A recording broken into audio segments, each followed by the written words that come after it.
the Impaler, YNR BTG crossover, and a huge tornado. Hey y'all, hey, welcome back to the next deep dive with Toya Creates. We are getting into the week of June 8th for Beyond the Gates, and there was a lot that happened. So let us start with Monday, June 8th. So we left off with Vanessa being very nervous and spiraling out at Joey's condo with Randy because Joey was set to meet with the Impaler, okay? We finally got to see who it was. And why was it this woman right here? Now, I know her as Bridget from The Bold and the Beautiful. One of Brooke's children with Eric. So I was like, what is Bridget doing here? But this was what we spent weeks, if not months, waiting to see. And I am sorry, it was a bit anticlimactic because I had already figured that it would be, if it wasn't Joey's sister, I thought it was going to be possibly his ex wife. But no, it's Heather. And that's her. So this is Joey's not really long lost sister, but she has disappeared for some years and didn't want any contact with Joey. And yeah, so she revealed herself to be the Impaler. Randy let her in the door and Joey was just staring. He was like, "You." And she came in with a little hood and she took it off and she's like, "Yeah, it's me, Heather." So then at first, Joey is going back and forth with Heather because he's just like, okay, well, where's the Impaler? Like, why did he send you? And what's your dealings with the Impaler? This is after they have caught up because, as I said, he has not seen Heather for years. And the only thing that he had of her still left was just a letter that he held on to and he read it from time to time. And Vanessa actually caught him with this letter before, and that's when he revealed his sister and this and that. So first, Joey just does not understand why Heather is there. He's just like, "Oh, the Impaler sent you? Like, what's your dealings?" And she's like, "No, by the way, I am the Impaler." And Joey laughs in her face. He does not believe that she is the Impaler, but she assures him that she is. So Joey's just like, once he understands that Heather is not joking, he's like, "Well, I thought the Impaler was a man and this and that." And Heather was like, "I mean, I let people think whatever they want to think, basically, and it helps her keep her anonymity. Anonymity? Is that how you say? Oh my God, I sound like the baby from Finding Nemo. That's how she keeps herself her stuff confidential. How about we say that? So she's like, "Yeah, let the people believe whatever the people want to believe." But no, it is me. I've been living out in London. I started my own gig. I overcame the sexism in the business and all of these things that our father tried to, like, project on her because, oh my God. She had a slightly different relationship with their father because Joey does not want to talk about his dad whatsoever. He basically bore the brunt of their father because he was the man. And Joey, it was just basically written in the rules already. Joey was going to follow in the family business, whether he wanted to or not. Now, Heather got a little shielded because she was the girl, and the dad projected, stereotypical patriarchal, misogynistic roles.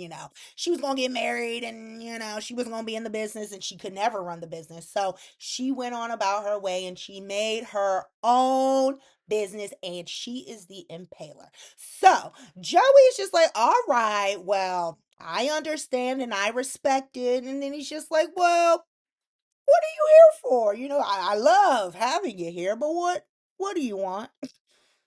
So she wants to work side by side with her brother, Joey. But Joey is very content with his casino job because he was like, "Look, no shade. You and me, we do business a little different. Heather does not mind getting her hands dirty and just offing people. Joey surprisingly has more restraint and he's just like, I don't want to do that. I just want to run this casino in peace. And so Heather looks disappointed when he declines the request, but then they just, get up and they hug. And she's like, all right, I understand. I can accept that. And he was like, yeah, no hard feelings or anything like that. And please don't be a stranger this time. And she was like, oh, I don't intend on it. Now that was threatening to me. And I'm pretty sure we have not seen the last of Heather or this impaler situation, unfortunately. So speaking on this impaler situation, we also saw Isaiah checking up on Jacob because Jacob has been on one since Derek's death. He showed his tail at this ceremony Elon put on for him the other week, and Jacob's just really having a hard time with everything. He doesn't feel like he deserves any type of kudos or anything because in his mind the case is not closed. And now he is really on it because he lost his best friend as a result of this. And so he has vowed to find any and all people connected to the impaler and the impaler themselves. He has vowed to take them down. And that's the only way he can move on. And so, I was glad that Isaiah was there to check up on Jacob because, like I said, he is really been spiraling out. And Isaiah just wants him to know that, it's not his fault. And he wants him to take care of himself. Now, they also get on the conversation of Eva and Darlene because Darlene is Jacob and Isaiah's mama. And she didn't got too big for her britches. She thinks she is she's one of those moms who, her sons significant others can never be good enough. And she already knows Leslie's reputation, so she does not see it for Eva based on that alone. Now, Isaiah has already had a run in with her and made it very clear how he feels about Isaiah. And if, Darlene wants Isaiah around, she better get on board.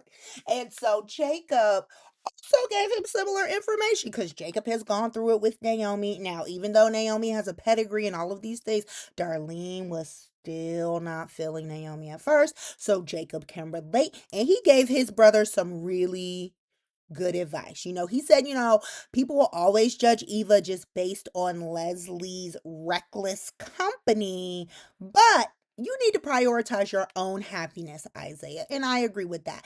And he was like, if their mother refuses to meet Isaiah and Eva halfway at least, prioritize your own happiness, Isaiah. And I agree with that.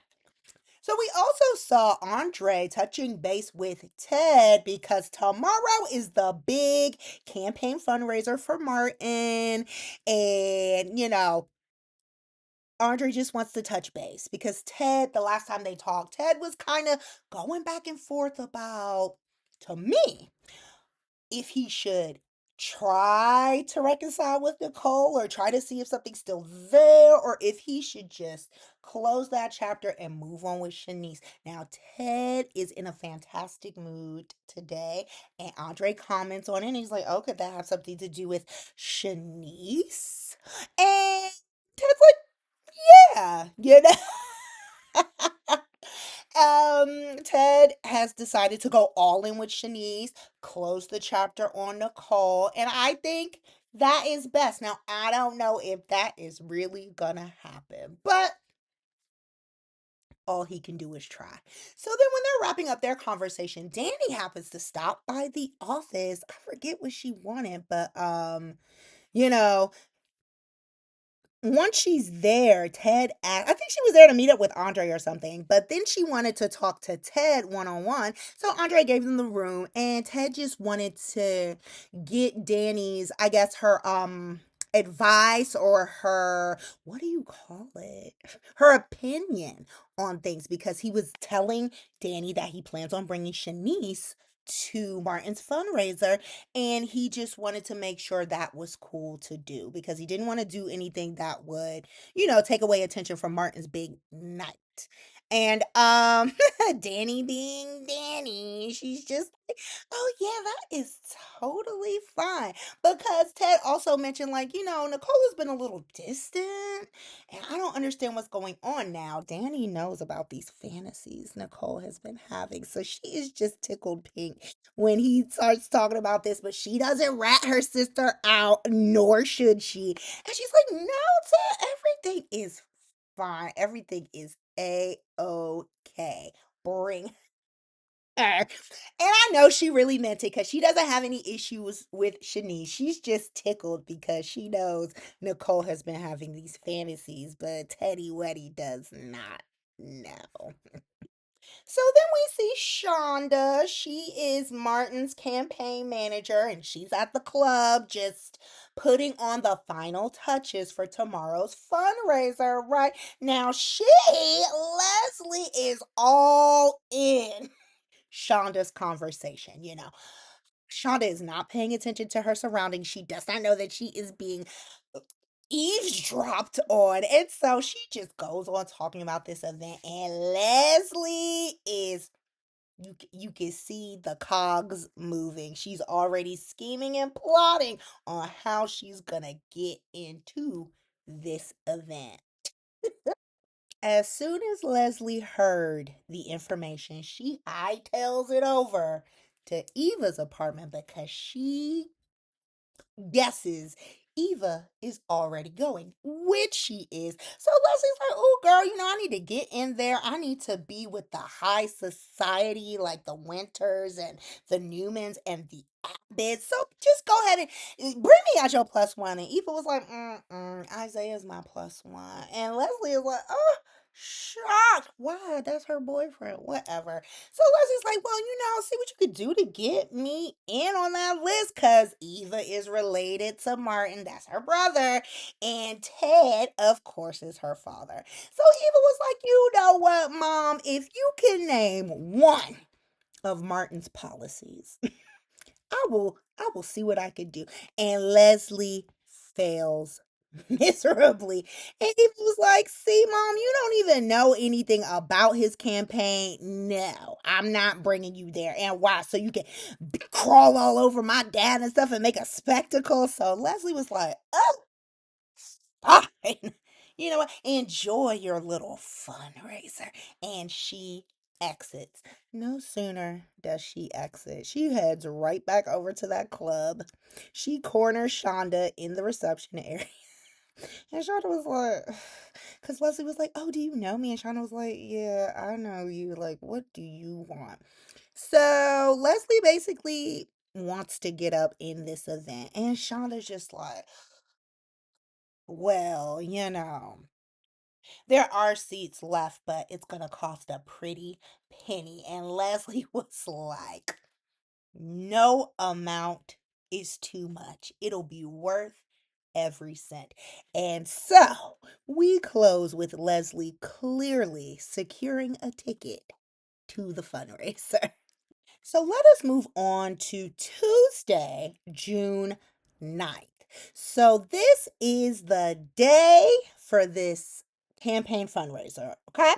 This has not been on the radar too long in the soap, and so I am all excited because this is when we are about to see the Young and the Restless cross over with Beyond the Gates. Now, for those who just started watching recently, I believe last year they already did a very mini crossover with Devon.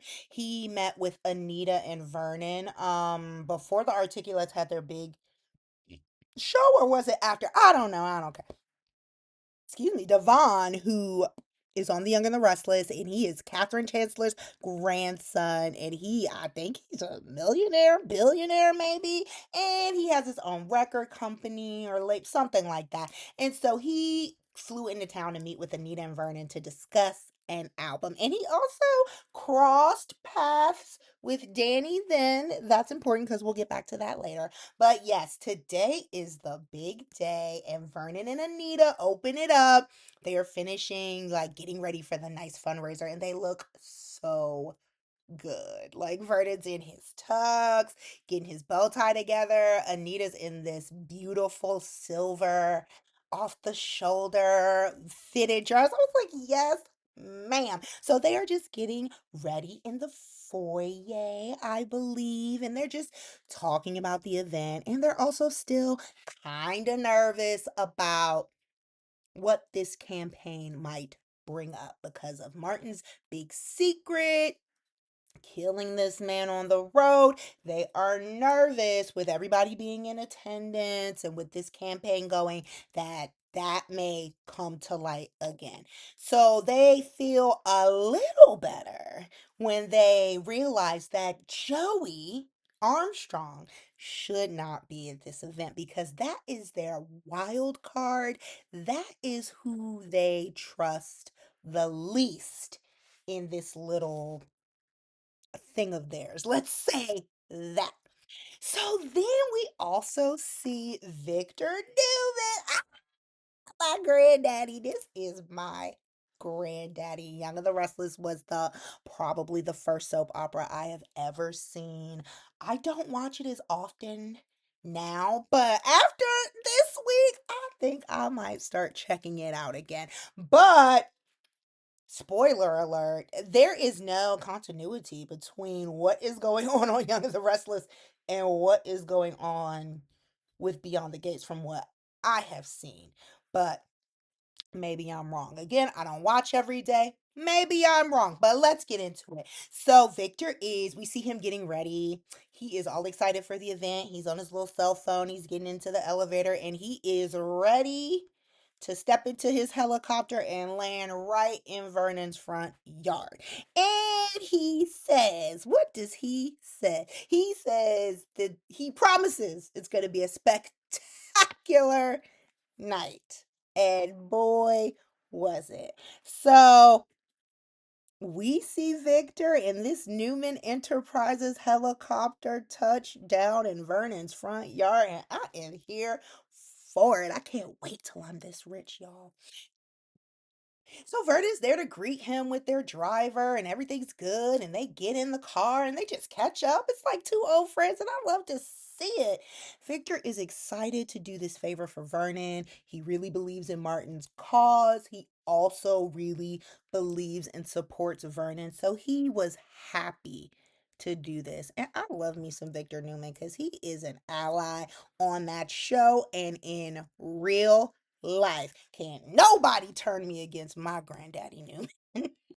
Victor and Vernon arrive at the club, and Vernon is checking on some other things. And this stood out to me because it's like Victor is on Anita. They run into each other. You can see him smiling from the back, and he was just like, oh, he had to admit that part of his reason for accepting this invitation was to spend time in Anita's charming company. And she's like, where is Nikki? Because where was Nikki? Oh, she's back home. Oh, okay. Because Victor wanted something else that night. He was getting too close to Anita to me. But I was tickled by it. They were catching up, and he was just like talking about her cancer journey and how happy he is that that is over. And just again, how he just wanted to spend some time with Miss Nita. Okay.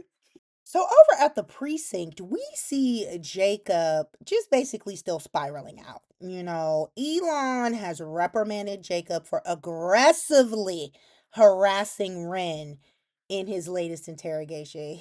He's just like, you need to chill out a bit. You're doing too much. And Jacob's like, nah, I'm not doing enough. He must think he's still Rashad because he's obsessed with this and he refuses to ease up. And I know Elon's like, who you talking to? Because I am the chief, but he letting him rock out. So then he goes back in there, and I don't know what he did to Ren, but he came out, and Jacob said he finally got him to crack. And so Ren gives him the name of David Ansarian, as the Impaler. Now we know this is not true because we have seen Heather, aka Bridget, and we know she is the Impaler. But okay, Jacob has a name and he's excited about that. So then Naomi is over at Danny's house. They are getting ready to head out to this fundraiser. They also note the inclement weather. Keep that in mind.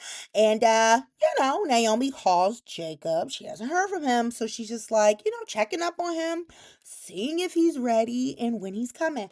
And of course, he's like, "Oh, babe, I forgot." She is not happy. Naomi is not thrilled. He said he forgot. He's sorry for flaking, but he will not be there. And he promises that they can finally get back to normal if tonight goes his way. So once they hang up, Naomi is just like, "Ugh, Mom, aka Danny, I'm tired." Naomi spent all these weeks being worried about Jacob. And she was very relieved when the undercover assignment was over and she thought things were gonna go back to normal. But Jacob has just been all consumed with this impaler thing still. And she is terrified that he might want to go back out undercover because Naomi was like, "I can't take it if he does." Damn, she cracked after one assignment. But, Danny's just talking her through it. And she's just like, Jacob is just obsessed right now and he has to get this retribution. And basically, just told her, like, you have to suck it up for a little bit longer because she can understand it to a degree because she kind of felt like getting retribution or vengeance or whatever with her whole Bill situation. So Danny gets it a little bit. She advises Naomi just to give him like a little more time. And oh, since he cannot come, how about you invite Ashley as your plus one?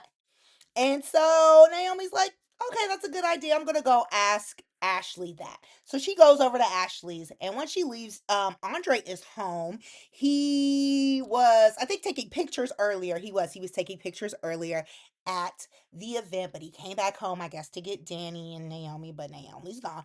So he's putting his stuff down, and a ring box falls out. And Danny's like, "Oh, what is this?" And he tells her, "Don't open it." So then later he's just like, "Okay, you can open it because it's basically ruined now." So she opens it and it's a cute little gold ring. I think it had rubies on it. And she was like, "Oh, what is this?" And then he explained the meaning of it. I forget the name of it, but it's basically, it symbolizes their upcoming trip to Tokyo to check out Chelsea Cat's launch there. And it's something that is tied in with like Tokyo culture, and it means that they are basically stuck with each other. And she's like, "Oh, that's so great." She puts it on her pinky ring. So then we go over to Naomi. She's at Ashley's house. Ashley's like, "Absolutely, I do not want to." But Naomi, it's like, I mean, come on. You need to get out of the house a little bit. It'll help take your mind off of things. It's something different. And Derek would not want you to basically waste your life away and continue to blame yourself. And so Ashley agrees to go as long as Naomi helps her pick out something to wear. So over at Joey's condo, he and Vanessa are getting ready for the gala. Now I told you Vernon and Anita didn't think this man was coming, but wrong. Vanessa's not gonna have that. So he's all suited and booted, and so is she, and they look good. And they're just finishing up when there is a knock at the door. It is Jacob, and he is there to interrogate Joey because Jacob really thought, and he probably still does. He really thought Joey was the impaler. Okay? So Joey has a close relationship with Jacob's brother Isaiah. He literally, I feel like he considers Isaiah like his son. And so he has a lot of respect, or he demonstrates a lot of respect and restraint when it comes to the Hawthorne family because he loves Isaiah. So Jacob is there and he is just asking to speak with Joey. He wants the room to himself, but Joey's like, "Whatever you say to me, you can say it in front of Vanessa." He like, "All right." So Jacob's like, I have a new lead on this Impaler case. I was told it was David Ansarian. And Joey was like, well, that makes sense to me since David has some dealings in trafficking, and you know damn well it is your sister. But Joey went with it real. Look, I need to learn how to lie like that because there is no hesitation. There is no issue.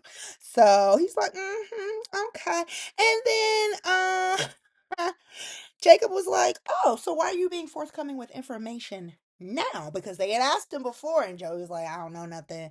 I don't even know who it could be. I'm not dealing with this. None of it, right? So then, Jacob think he's slick asking Joey that. And Joey was like, let me tell you something. I am only being this forthcoming with you out of respect for Derek's death and also in my mind, Isaiah, because he loves him. And he was like, any other information you want is going to cost you. And so Jacob accepts that and he goes on about his way. So then Vanessa, poor little Tink Tink, she starts questioning Joey because she's like, I feel like you're hiding something from me. Duh. But Joey's like, you know what? You are right. The Impaler did make me a massive offer to work with them, but I turned them down. So then Vanessa has a new thing to worry about. She's like, oh my God, like how long can you hold this Impaler off? Because, they don't seem like the type of person to take no for an answer. And what are you going to do if they come back? And what's going to happen? But Joey's like, the Impaler can come if he wants to. He will never win. And so, per usual, she accepts this explanation and they head on over to the fundraiser because what else is there to do? And so, Jacob goes back to the precinct and he tells Elon, well, I think Joey called the precinct. Elon knew that Jacob went to talk to Joey and he was pissed because Jacob does not know all of the ins and outs with Elon and Jacob and Martin's situation and how they work together, all the things he does not know because Elon is not 100% squeaky clean. But Jacob, he want to be squeaky clean, and I think he's lying to himself. But Elon was like, you should not have gone to Joey. That was the last person you should have gone to. And Jacob's like, I don't care. I'm going to do whatever it takes to break this blood ring. Okay, Jacob. End up like Derek if you want, being stupid. Over at Orphe Jeans, Mona is having a church drive, which is really great. I love how much they show like donation drives and things like that.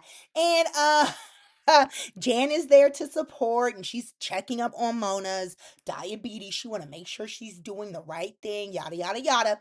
Now, Jan is in the middle of telling Mona like, I invited someone here, but you are probably not going to like it. And who is it? None other than Leslie at the she busts up in that diner with her Finmore bag, and Mona is pissed. She's like, ugh. She doesn't even acknowledge her presence, but Leslie is there. She's just like, ooh, I'm back with my girls, and la la la. And Mona like, so then Mona is being snarky. She has like a little one pager about what the event is about, and she tells Leslie to basically get a clue, read this paper. Matter of fact, read it on the other side of town and get out of my face, basically. So Leslie took the little paper, she went off into the corner and just got out of Mona's. So then who I Jan is me in this situation.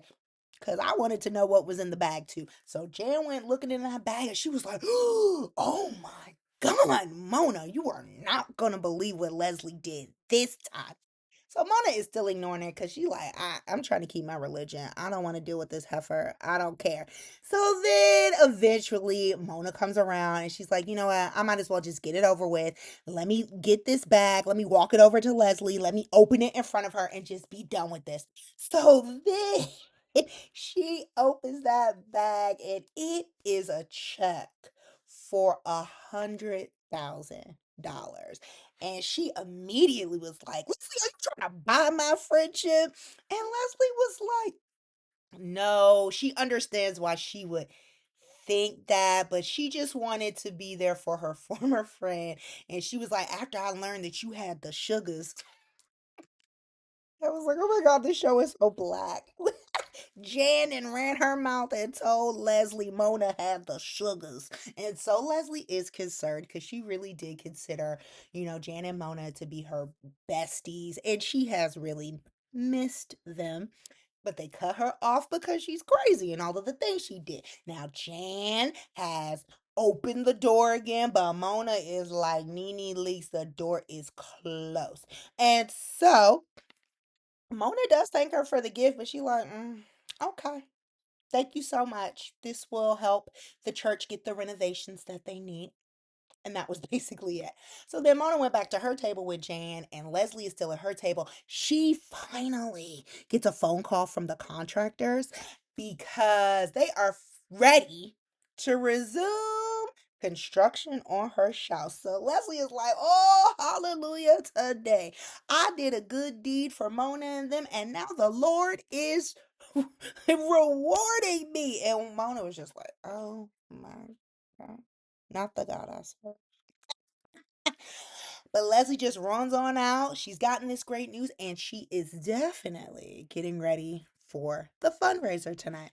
And so, let me see what else. We also saw Samantha and Tyrell stopping by to help with the donation drive, but they're not really needed, so they grab some food. And Tyrell, they okay, little Mr. Virgin. He thinks his magic stick is going to be enough to convince Jessica to not go to college in UCLA. She gonna stay here for this good loving. Samantha was like, don't you please, brother, don't play yourself like this. She was like, I did not get that feeling from Jessica.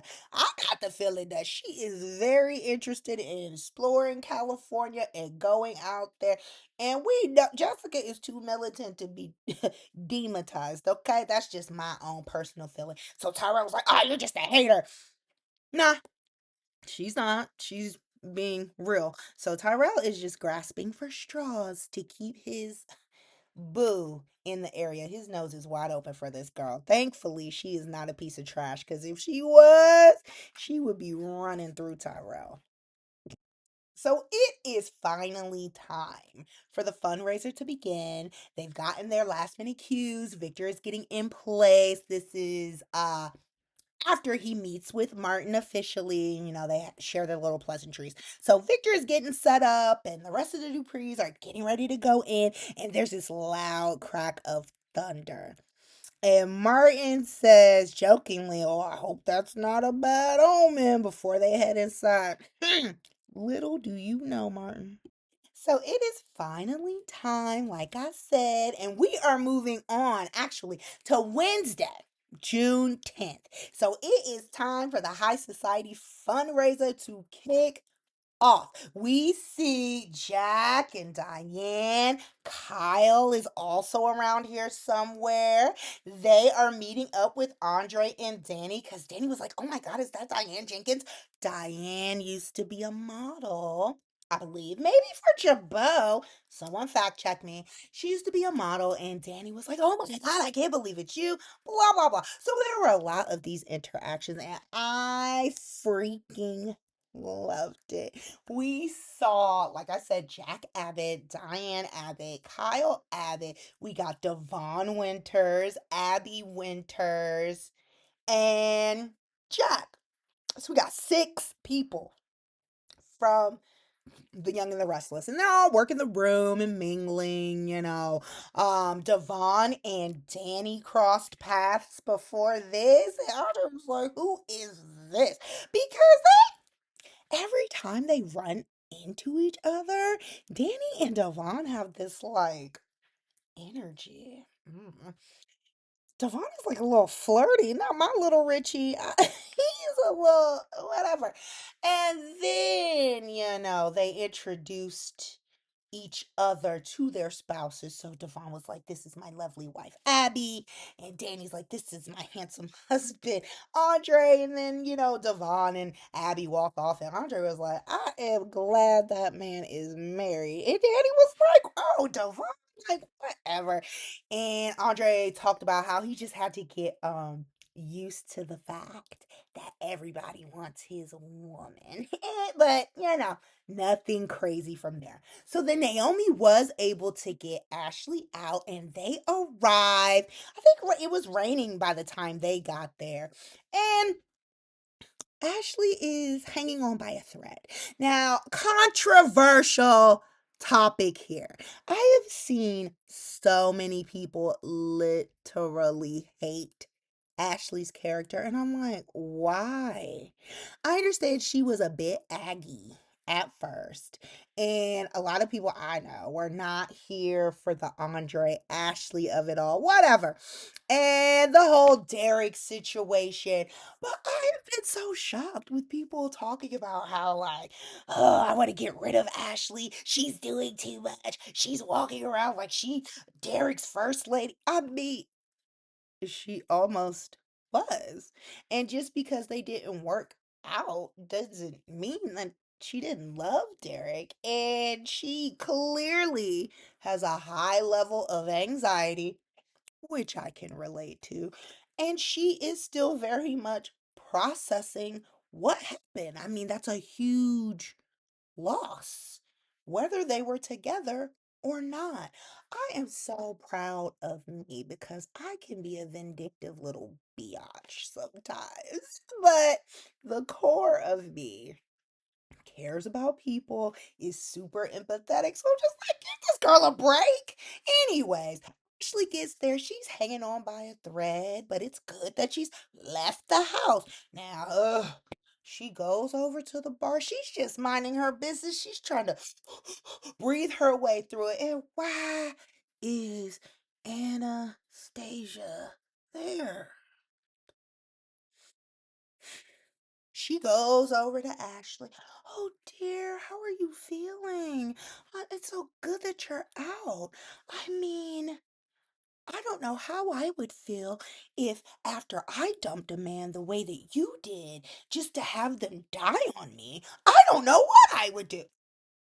Anastasia is such a piece of crap. I cannot stand this character. So, of course, Ashley runs off and Danny and Andre happen to be in the background and they see, and Andre's like, "Oh my God, Ashley is upset. I wonder what happened." And Danny's like, "I know what happened. Anastasia happened." And so Danny tells Andre she will go and check on her. Not only does Danny do this, she takes Ashley to the bridal suite that is in her family's country club and she gives her full access and she just comforts her and talks to her and tells her to stop punishing herself for what happened with Derek. And Danny promises her that the world will open up once she processes her grief. So Ashley is very thankful to Danny for doing this for her. And then Danny calls Naomi eventually to come up there and sit with Ashley because Danny wanted to make sure she didn't miss Martin's speech. So Victor's up there giving his speech, and that all goes smoothly. So back in the main hall, everyone's still mingling. We're getting ready for Victor's speech and all of that. And Shonda and Martin see Joey enter with Vanessa. And Martin was like, "Who the hell brought him?" So Shanice was there too, and she put two and two together. She was like, "Vanessa, duh. That's who he came in with." Now, why didn't anybody think about this ahead of time? Nicole, Danny, Anita, Vernon, Martin all know that Vanessa is dating Joey. Why would you think She wouldn't bring him. I mean, this can go both ways. Let me be fair. Vanessa also wasn't using her good brain, but we already know Vanessa is not good at that. And so the people with sense should have thought, oh, let me tell this dingbat, don't bring Joey here. But no, that conversation was not had. So when Joey and Vanessa walked in that door, Ted, who else? Ted Smith, Ted and company, oh no, Ted and Vernon were on Joey's ass. Do you hear me? Now, Vernon was keeping it cute. Ted was getting a little hot because Ted is like, this is my son's event. I don't want you here ruining it. What are you doing here? You need to leave. Ted was ready to get security to escort Joey out while Vanessa is going back and forth like, we bought our tickets just like everybody else and I'm not leaving. Okay. And eventually, Bill and Nicole joined this too, because Bill was like, all right now, y'all act nice. There are eyes on us around here. Keep it cute. And Nicole was like, you know what? The compromise can be you, Joey, and Vanessa can stay here, but you guys will have to be in the reception area. And they accept that and they leave. So that little crisis was diverted. Now, they didn't want Joey there because of Joey's reputation. Joey is basically the town mobster. We know he does the things, and Martin does not want to be affiliated with that in photograph or any, he doesn't want to give any inclination that he is cool with Joey or anything that Joey may or may not be doing. So that little crisis was diverted. So then when they're out there, Joey sees a woman come in with like a cloak and a hood again. He was like, oh, Heather is here. He was like, Vanessa, I think my sister here. I'm gonna go over there and say something. And he touches the woman's shoulder. It is Leslie. Joey was like, why are you here? She's like, I'm here for the festivities like everybody else. Hello. And then she and Vanessa have a quick little conversation. And then she was like, I'm going to go on about my way and start hobnobbing with the people. So then Isaiah and Eva happen to be in the hallway and they see Leslie coming. And Isaiah was like, uh oh, don't look now, but your mama here. And you know, Eva, mama, why are you here? Again, Leslie was like, I bought my ticket just like everybody else. Now, if you will excuse me, I need to meet with these billionaires. And she goes on about her business. Even Isaiah just accepted because look, they are only there to support Martin. Isaiah has sucked it up because he was like, I've been to way too many like campaign fundraisers as the son of a police chief. It's not really my jam, but for you, baby, I'ma do it. And so they just, they just let Leslie do what Leslie does. So while Leslie is working the floor, she sees Devon and Abby talking to Anita and Verna, and she just cannot mind her business. So she goes over there and she's listening to the conversation. Devon is talking about how he wants to follow up with Anita on an Articulates album and this and that. And Leslie's like, well, as the daughter of Barbara, I would like to be involved as well. Anita is just like, this, I don't know. But she keeps it cute. And Devon was like, oh, I'm sorry. Who are you again? Leslie explains, I am the daughter of Barbara and I would love to be involved with this. And unfortunately, I didn't have time to meet with my mother. And Devon can empathize because he didn't know his daddy for sure. And he had a similar story. So he was like, absolutely. It is nice to meet you, Leslie. I will definitely keep you posted on what we do. And I'm like, oh my God, no, Anita is hot as fish grease. But they let it go. See, I need to learn how to act like that in public settings when I'm upset. And then, I need to keep it a little cuter. But whatever. But oh no, we are not done with Leslie's shenanigans yet. So then she also sees Diane Jenkins, and Leslie is like, girl, what is tea? What did you do to get Jack Abbott? Because I know you've had some baby scandals and everything else. How did you get this rich husband? Diane was like, like, what? Diane keeps it cute too. She's just like, oh, well, that's in my past. And what I actually did was do the work and I actually changed. And Leslie was like, "Mm, okay." So then we also see Eva and Isaiah have an exchange with a reporter. A reporter is there. I mean, there are several reporters there covering this event. And this one woman approaches them and she's like, oh, can I get a statement from you as the candidate's sister? And Eva's like, yeah, okay, sure. Now, Kat is looking on from across the room. And so the reporter is asking questions. I think she is trying to pry. Well, it's very obvious that she's trying to pry. And so Kat sees this as well, and she inserts herself in here. She's just like, look, reporter. If you have any other questions, you can talk to Shonda. And me and Eva have to go.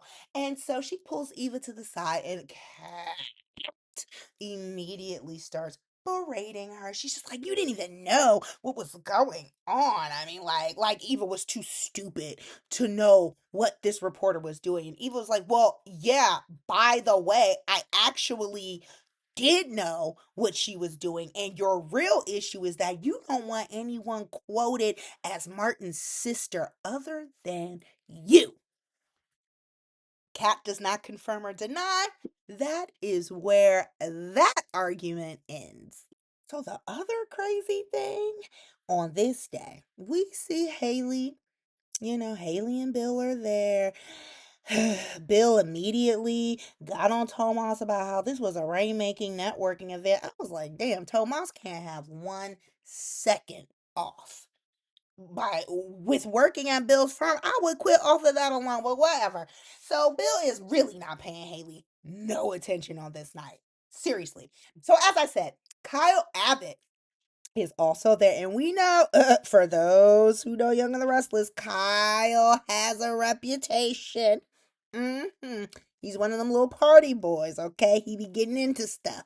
So why, Lord, why does he run into Haley? And Haley is, smitten already. I said, this girl is up for the highest bidder. She don't waste no time. So they start flirting very heavily. And at one point, she takes her ring off and put it in her purse to keep flirting and talking to Kyle. So we see them getting cozy, and this is when it is finally time for Victor to give his keynote speech. So everyone is about to gather and they are going to get ready for this speech. Victor receives a standing ovation, of course, because he's Victor Newman. He gives his speech. He really appreciates the fact that Smitty and Martin have adopted children because this is very important to Victor, as he was an orphan. And he got it out the mud. He literally started from the bottom, built Newman Enterprises from that. And so he has a high level of respect for other people who take in children and put them on the right path. So he is very pleased with that. He's very happy to endorse Martin. Everything is going smoothly. Then he introduces Martin and he comes up and he starts on his speech. So remember, Dani is still in the bridal suite at this point, but she is trying to get downstairs to the main hall because she doesn't want to miss Martin's speech. Now, Bill happens to be on the elevator as well. So when Dani gets the elevator on her floor, she sees Bill in there. She's like, oh, Whatever, no big deal. So they're headed down. Martin's in the middle of his speech when Shonda comes over and she whispers in Martin's ear. So then he is forced to basically interrupt the gala and announce that the county is under an official tornado warning or watch at this point.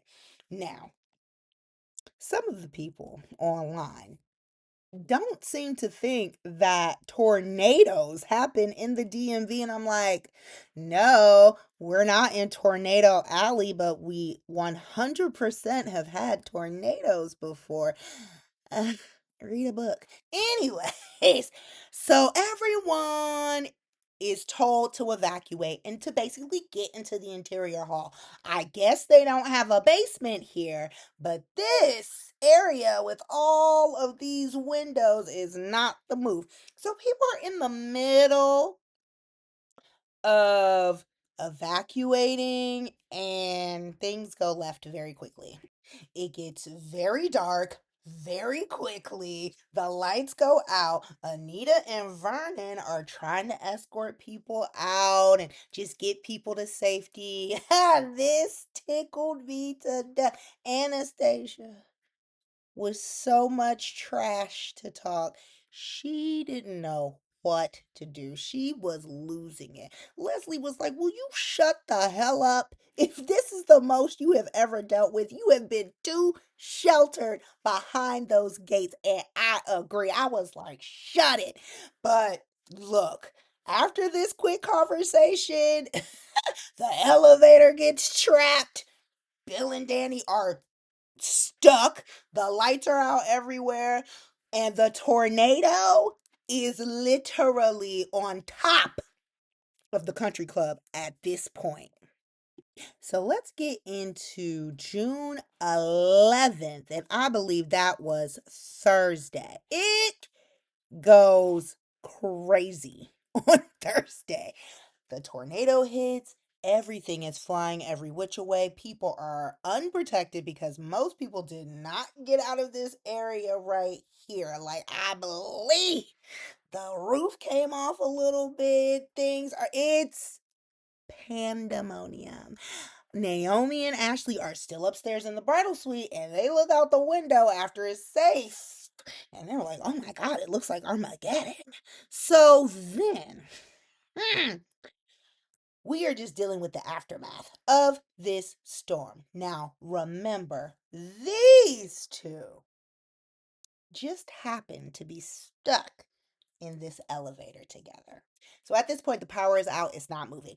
Danny is panicking because she's like, I gotta get out of here. I gotta get to my girls.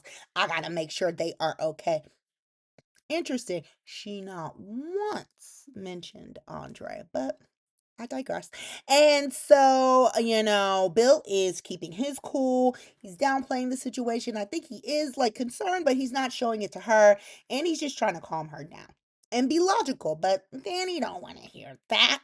She was like, "What? Why is this working? Why are you talking me down?" And like, I don't care what you say, anyways. I still need a way out. So Danny sees a hatch up there and she wants to get on Bill's back to gain access to the hatch and hopefully let herself out. Now, Bill has tried to talk her out of this. He's like, this is dangerous.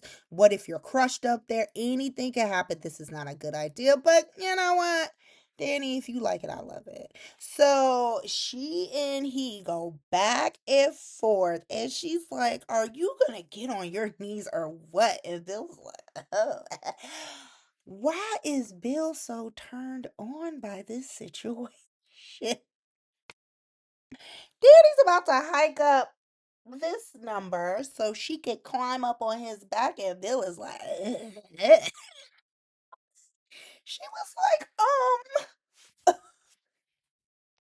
this is not the time for this. And Bill was like, come on, aren't you just as turned on as I am? And Danny's like, no, but she is, because she was giggling, like she was trying to hold back a giggle this entire time. So she gets on Bill's back and she's up there. She cannot open the hatch. It is too, she can't get it open. And then at one point, she falls. And Bill was like, "See, I told you this was a bad idea. You could have hurt yourself, Danny. Are you okay? Blah, blah, blah." And they start looking at each other. And he's looking at her lips and she's looking at his lips. And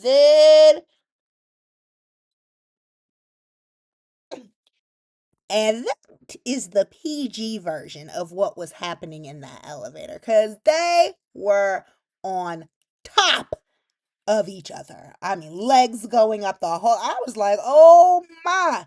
At 2:30 in the afternoon on my Thursday. So this was a major plot twist because I fully believe they did more than just kiss and make out in that elevator. I mean, they were wall to wall, buttons being lit up, legs going up. It was a lot. Now, I don't even know what to say about it. I am one of the people who I was rooting for Danny and Bill before Haley's origin story was completely fleshed out and given to us. Cause I was like, "Oh, this is way too much. You brought that heifer in Danny's bed to sleep with her and you had already been sleeping with her in that bed." It was too much. So then when I see this a week later, I'm like, "Oh my goodness." So yeah, Bill and Danny had a romp in that elevator. I don't care what anybody says. But not to be outdone, mind you. Now, Haley was still chatting with Kyle when the storm hit, and Kyle was able to get them both into like a supply closet or something. Unfortunately, something fell in front of the door, and so they were trapped in this little closet. So they continue flirting and this and that. And Kyle was like, "Oh, you have some glass in your hair. Do you mind if I take it out? We love that. Ask for consent." "Okay, Kyle." And she was like, "I mean, yeah, you can. And you have some glass in your hair too. And can I just, why are they, can't say, is this what happens in 2026? Am I the prude? I just, I thank God I've been married for so long because I couldn't survive if this is like dating world or whatever. Y'all don't know each other, and y'all are touching lips and swapping spit already. I'm confused, but they just start making out. But for them, this is all they do. Okay? Because then afterwards, Haley's just like, I have to be honest. When I told you I was here with someone, it's not just my boyfriend, it's my husband. But he hasn't been paying me any attention, and please don't judge me. And Kyle, Kyle is down for whatever. Basically, and Kyle was like, "No judgment from me." And your secrets say, okay. So then they are still waiting to be rescued, and she starts to put on some little house music on her phone because she is tired of Kyle beating on this door. "Help, help." She like, "Okay, okay. Like, how about you take a break? Let's just listen to some house music." But she from Philly. That's from Chicago and Baltimore. But whatever. Let's just listen to some house music and just pass the time. So they doing all of that, and they finally get rescued. Oh, whatever. Meanwhile, in a caving dining hall downstairs, Andre gets pinned under some debris and his leg gets impaled.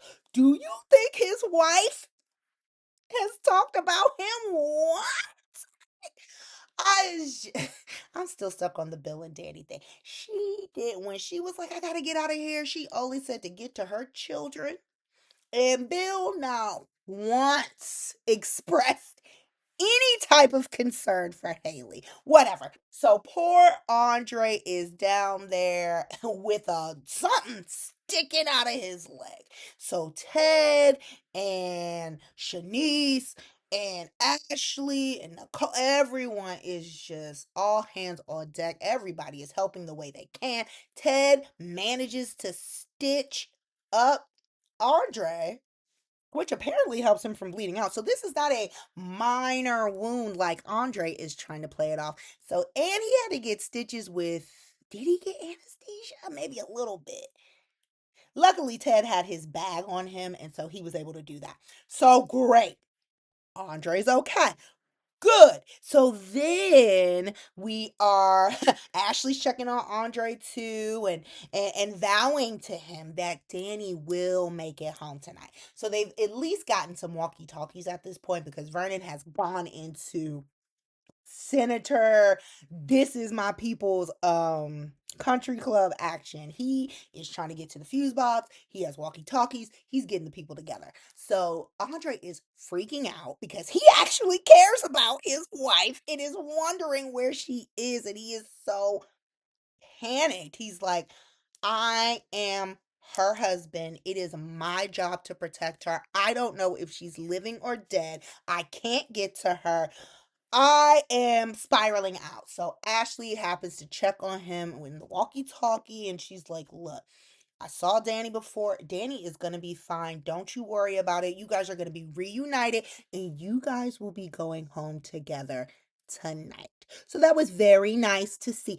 Ashley is reciprocating the support that she got, and she's not making it weird and not pushing up on him. So kudos.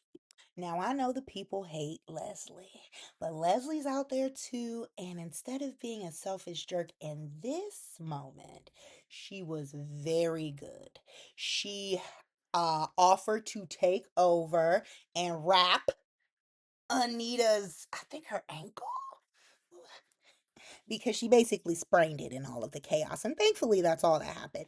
And Anita's hesitant at first, but Leslie was like, I know what I'm doing because when Eva was ice skating and all of that stuff, I had to wrap sprains all the time. And so Anita lets her help. And during this time, Leslie confesses to Anita that she feels like she is getting payback and reaping what she has sown.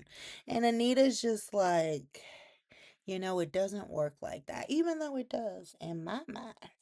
I do fully believe you will reap what you sow. And, if Leslie feels that way, maybe she needs to get her life in order.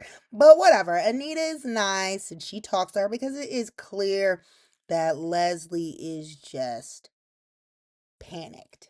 At this point, she's holding it together. She doesn't know where Eva is, but she's not totally panicked yet because she's just like, oh, I'm telling herself, like, oh, I'm sure she's with Isaiah or someone. I'm sure she's safe. And so she's kind of doing this kind of to take her mind off of things as well. And I have to admit, I do like when Leslie and Anita have these moments because Leslie, she needs some act right from someone and she needs someone to talk to from time to time. And so I thought it was very nice. Anita told her, Leslie, you are not being punished. That's not how it works, and everything should work out. So that was very nice. Lord, Jesus, this is one of the bad ones. So Eva and Kat have found themselves in the stairwell. Kat was protesting at first. She was just like, I don't want to be here. Da, da, da, da. And Eva was like, this is the best place for us. And Kat was like, I don't think so. Like, oh yeah, like so we could, or so I could die or whatever. And Eva was like, well, maybe if so, then I can have dad to myself. Just like they are bickering back and forth. So while this happens, a pipe falls onto Eva. Okay? Now, Eva is conscious for a lot of this, and Kat is down there just being freaking Cat. She's accusing Eva of playing the victim. She's like, "Oh, you know how to do that so well, and this and that. You're not even helping me. Why don't you get up and try to help me?" And Eva keeps saying, like, I don't feel good, Kat. Something's wrong. I don't feel good." And Kat is just basically ignoring this. So when this when Eva started coughing up, I swear to God, so much blood. I haven't even seen that level of blood in a horror movie. Well, maybe, but it was like that. Kat was like, "Oh my God, okay, okay, I believe you, I believe you," and she panicked. She started screaming until she was hoarse to help. And she was like trying to catch Eva's blood and try to keep her awake, but Eva passes out. And Kat is freaking out. And rightfully so. Kat is doing all she can. And finally, Jacob is like right outside the stairwell, but he can't get to them. And she's telling him, like, "Look, Eva's in here hurt really badly. She needs some help now." And she tells Isaiah to move. And then she goes back over to Eva.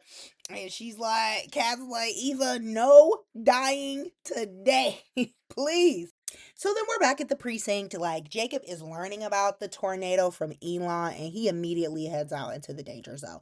Now, Naomi had already said earlier, she's like, "God, I'm even more mad at Jacob not being here because I know now he's going to be panicked and he's going to be out in danger trying to get to me." And yes, he was. He tried to get to the country club, but there were all these trees down. He couldn't use the direct route, so he had to go around another way. So we are still waiting for Jacob to get there. So Vernon is also able to get to the generator once some of the firefighters arrive. So he's able to do that and he's able to get the lights on. Cool. So then, back in the dining hall. Well, no, Vanessa comes out in the hallway and she's like, "Someone's under the tree." Because at this point, Ted and Nicole are looking for Martin, Kat, Eva's missing. They don't know where Victor is. Kyle, Haley, Bill, and Danny. So like 8 people, they don't know where they're at. So then Vanessa's like, "Someone's under the tree." So then Jack, Joey, Ted, everybody, all the men help to move this tree. A huge tree has fallen inside of the building. Well, into the building, in the building. Okay. So they start moving this tree. And Smitty was like, "Martin!" And Nicole, oh my God. I was like, why? So Martin is completely knocked out under this tree. Smitty is desperately trying to wake him up. He is panicking. Abby is over on the other side of the room with her uncle Jack at this point, and Diane, and they're just talking about, "Oh my God, this is so horrible. How terrible." Abby goes to use her phone in the middle of the room. I don't know why. Did you think the reception would be good there? Whatever. So there's this huge chandelier that's been rocking and it is breaking at this point. Diane sees it and she's like, "Look out!" Just in time for Abby to slow motion look up, and it goes to black. Let us get into Friday, June 12th. So we open back up with this chandelier rocking and rolling, and then we see another perspective that we did not see yesterday. We see Joey is also over there with Jack and the other Abbots, and Joey, Bionic Man, springs into action and tackles Abby, but saves her life at the very last minute. And so, whew, that has happened. Everyone is very pleased with this. And Martin, thankfully, comes to. I was like, whoa, because that tree was huge that was on top of him. And so it seems that Martin is okay. He only has some scrapes and scratches, but he appears to be okay. So then Jacob is able to get there as well, and more emergency response teams are there at this point, and so they are able to help with the situation. Now, this part was hilarious to me. So everyone is still like panicked, trying to get their bearings, trying to process what has happened. Abby has been looking for her daddy this whole time. Her dad is Victor Newman. Why? Apparently, as soon as Victor finished that speech and tossed it over to Martin, Victor got in that helicopter and went bye. Because at this point, he has sent a message. I think he called like the police department, the county, somebody, just to get a message to Abby that he is home, safe and sound. What the do you I guess he has a jet because DMV to Wisconsin. I believe that is where Genoa City is, right? That's not a quick flight. That man was home. Oh, Jack was like, just like Victor, just to leave us all behind. Well, he was gonna leave you behind regardless, but he could at least said bye to his daughter. Something that it was funny to me. It's Victor. He was like, I'm not playing no games. And I guess real life, it was like, I am 80 plus years old. I'm not doing all these scenes with this craziness. Look, I'm Victor Newman. I left. So then Naomi is able to meet up with Jacob and at the country club, and she lets him know that Martin, Danny, Bill, Eva, and Kat are still completely unaccounted for because Naomi has no idea that Martin has been pinned under this tree a mere step, like a few steps away. She doesn't know that yet. And so they spring into action, just making a plan and looking for people.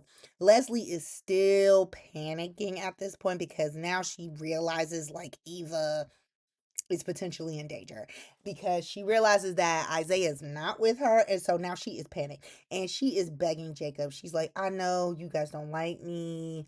I know what I have been to this town, but please don't treat my baby Eva like an afterthought because she's all I have. And Jacob promises her that he won't because also Jacob has a slightly vested interest because his brother is Isaiah and Isaiah is in love with Eva. So even if Leslie hadn't have asked, I believe Jacob would have done that off of the strength of his brother. So then we are back in the stairwell where Kat is, and she is yelling for Isaiah to hurry up because Eva needs medical attention now before it is too late. So they finally get in there and they are able to get Eva out. She's on the stretcher. Leslie sees her and she breaks down. She's like, oh my God, my baby. I mean, I would do the same. It's my child. There is no losing a child is no bueno. So I completely understand this reaction, and they are getting Eva ready to go to Garland for further treatment, and it is not looking good for Eva. So back in the elevator, this one is finishing her tryst with Bill, and they are both dumbfounded as to what they just did. Bill is just in the background with his little bow tie undone. He's just staring, looking crazy, and Danny's staring and looking crazy like she been shell shocked, but whatever. So she clearly immediately regrets this, and she demands total secrecy from Bill. She like, we gonna lie. We gonna say, you, Bill, were in the stairwell, and me, Danny, I was in the elevator. And he's like, okay. So when the doors open, finally, because we have power, they are both horrified.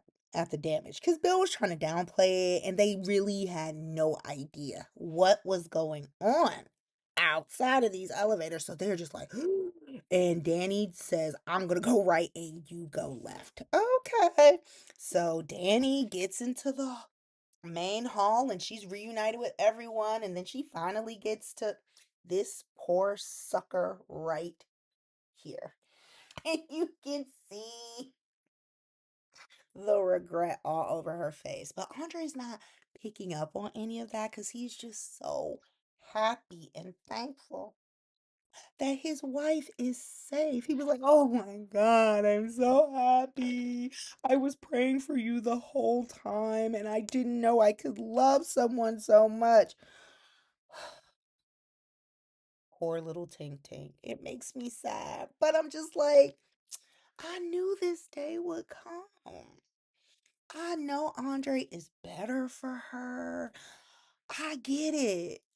But some of us like a little bit of toxicity. And she's been with Bill so long. That is not easy to shake. I'm like, honestly, it reminds me of my own. He always gonna be mine and I'm always gonna be his. And I don't care what anybody says about it. And I feel like that's what's going on with Danny and Bill because that man treated her like dog poo. And she was right on top of him, getting that old thing back. So I am so invested with this. I pray to God they do not drag this storyline out as long as they dragged this Impaler stuff. I want it unfolding quickly. Anyways, so she is reuniting with all of her family and Andre, and Andre's just like, oh, I had a little scratch. Oh my God, why did he tell her that? She felt even worse. Because one, you're lying. It's not just a little scratch, boy. You were fully impaled by something, and you also need to go to the hospital. But Andre's trying to put on that front like the like the people do. I'm like, take me to the hospital, sew me up. So then Chelsea is having like a little meltdown as well, and Tomas helps her, and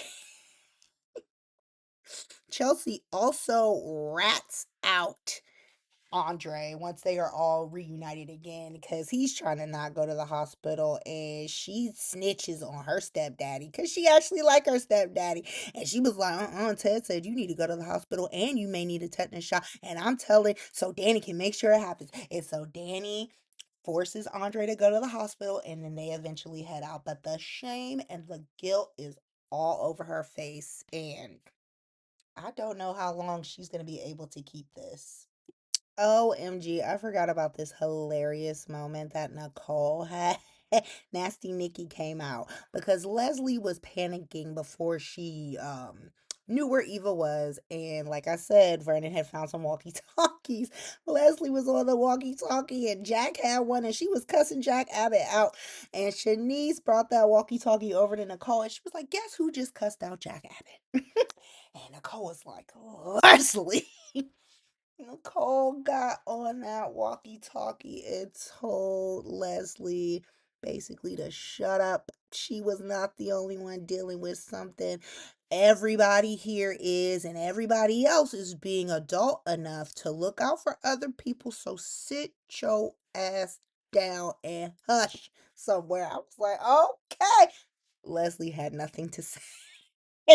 So then later when Nicole was saying bye to the Abbotts and stuff, she apologized to Jack for what happened and she was just like she could understand Leslie's fear as a mother and that maybe she did a little too much. But the Abbotts were really cool about everything. At this point, Kyle and Haley have been rescued. Like I said earlier, what I did not say was that Anita was hobbling around the hallways just trying to do a little check, and she saw Kyle and Haley together shortly after they got rescued. And Anita was like, So then Anita walks up to them and she's talking and she tells Haley, well, you know, Bill is missing. And Haley's like, oh my God, NC. And she runs off. And then Anita was like, Kyle, let me tell you something about her. I know she looks so sweet and this and that, but she is a viper. And she said some other words too: gold digging, lying, two faced viper. And that he should not deal with her in any capacity. And to be thankful for the mileage they have in between them with Genoa City and the gates. And Kyle was like, okay. So then everyone has been reunited in this main hall, as I said, and everyone's like getting their bearings. The roads have finally opened so people can leave. So then the Abbotts are heading out, and the Duprees say bye to them and apologize for all of, nature. But, the Abbotts are like, it's totally not your fault. We're just so sorry how things turned out. And hey, why don't you come visit Genoa City? I'm like, yes, another crossover. I love it. Anyways, so then Kyle is on his way out with Jack, and Jack was like, isn't that the young woman who you helped save tonight?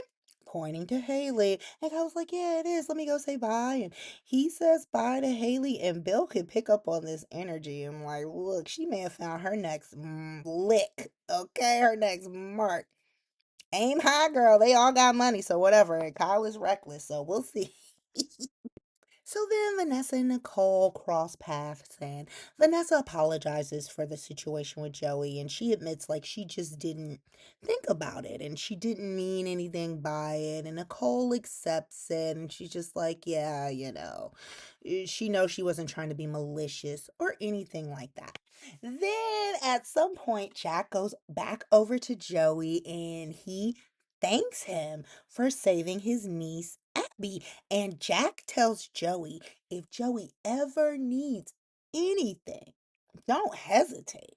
Like, Jack will make it happen. So these two, because he is back in the land of the living, see Jack talking to Joey, and they pulled Jack to the side so fast. They were like, I guess you don't know that man, right? He was like, oh, who, Joey Armstrong? I think they were like, yeah, Joey. He's not good. They are hate. They were like, Joey has a lot of foolishness with him, and that is not the type of man that you want to deal with. And that is not the type of man that you want to be indebted to. And Jack was like, well, he couldn't be that bad. Because I'm like, these babies have no idea what Jack deals with in Genoa City. Joey Armstrong is just par for the course. He's like, whatever. He can't be that bad. But he's like, okay, and then he just goes on about his way, and they all leave, and everyone's reunited, like I said, and everyone's going to the hospital or going home. And so then Ted finally is reunited with Kat for a quick second, and he's like, oh my God, like, what is this? Because Ted didn't know at this point. And Kat was near catatonic, no pun intended. And she's like, I'm just so sorry. It's not my blood, it's Eva's. And the pipe fell and it fell on her. I'm just so sorry. And he was like, it's not your fault because Kat has fully internalized an act of nature as being her fault. And she's just like, nobody is going to believe that I didn't want to harm her. And people are like, it was a whole tornado. But, this is the opening that we need for Kat and Eva to make some real progress, in my opinion, because I love the fact that Kat was just like, I know I don't bang with Eva like that, but I would never want anything like that to happen to her. And I want her to pull through this. Like, she actually cares about Eva now. And That's all Eva ever wanted. I mean, I know Leslie blew up your life because it really wasn't Eva, in my opinion. Eva was a pawn in Leslie's little sick game, and she got pulled in. And so I think this is the start. Hopefully, if Eva lives, I think this would be the start of a better relationship with them. So again, we are just wrapping up. Everyone is headed out to wherever they are going. Hold on, I'm looking. So one other thing, Haley and Bill finally get reunited. Okay, and Bill is claiming he was in the stairwell. Now Haley, who has put her ring back on just in time just to see Bill like, oh, I was looking for you. No, you weren't, bitch. You were lying. Anyways, she's just like, oh, you were in the stairwell, Bill, because everybody who was stuck in the stairwell had dust and debris all over them, but you are very clean. And Bill is just like, well, you know. So Haley is on to him. Not that I care, because she is a snake in everything that Anita said she was. But Haley does not buy this stairwell story. Because, yeah, he is too clean. And the only other person who is as clean as Bill is that one. So let's see what comes out of that. So Friday wraps with Martin talking to his campaign manager Shonda about how he now wants to take all of the funds that he received in tonight's campaign and donate them to tornado relief, which everyone is very happy with that. Shonda's about to get on it and he's like, "Girl, no, just do that later. Go rest. It's been a crazy night." And Smitty is trying to tell stubborn Martin, let's go to the hospital. Let's get you checked out. Martin's like, no, I'm fine. I just need a little rest. So he gets up first and he's a little woozy, but he regains his composure. And then Smitty is still trying to get Martin to go to the hospital. Martin is still protesting. And then he proceeds to fall out on the floor. And that is how we end Friday's episode. So, recap. Eva is rushed to the hospital in dire straits. Martin was pinned under a tree, was fine, and then fell out. Jack has unwittingly indebted himself to Joey. Joey is also being seen as a hero, well, from Vanessa for saving Abby. That's why Jack is now indebted to him. Victor has been home with his feet up while these people have been fighting for their lives in this country club. And let's see, Anita's fine. Oh, there might be room for Kat and Eva to finally have a sisterhood if Eva survives. So those are the main things that happened in this week. It was I loved it. I loved the crossover because like I said, Young of the Restless is my OG soap. I'm definitely gonna catch up. But I love the crossover. I love that it was multiple days. I feel like they need to have continuity between the soaps. It's like, hello, this is on the same channel and everything. Like, make it make it make sense. But I thought the acting was great. It was very suspenseful. It was a very good week. This rivaled, like, this was better than Impaler Gate, all of that for me. This was top notch soap opera shenanigans. And I am ready to see what comes next week. So, per usual, thanks for watching. Like, comment, share, subscribe, and I will see you guys at the deep dive in about 7 days.